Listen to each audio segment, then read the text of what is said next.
Another important function that your sheet uses is the progress indicators. So basically, someone came up with the idea that instead of large charts on a sheet, we should have an option to add charts within the cell itself.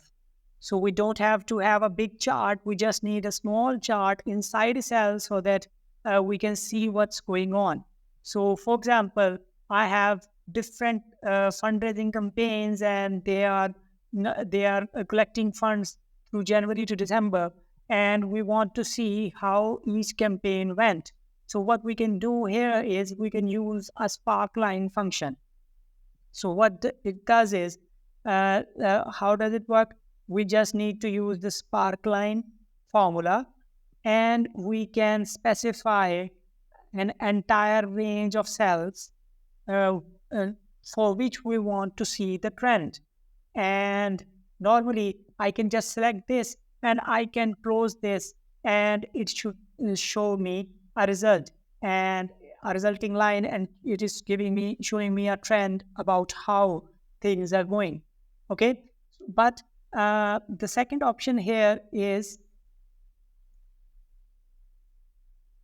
this field. This is an optional field that says options, and we can specify what kind of chart we need and what color we need and other specifics for this. So for example, here I have a chart type set to line, and this is actually an array.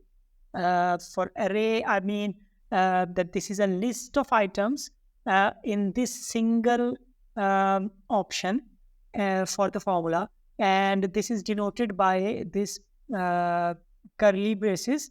And here I have specified three uh, three values for it. One is chart type, and for the chart type, I'm using the line chart type. The color, I can specify any color here, purple, for example, and line width is set to 2.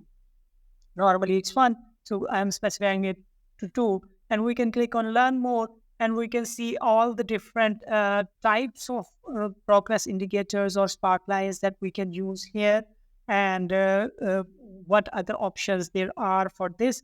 But that is a bit lengthy, but we will talk about it in when we deal with the charts.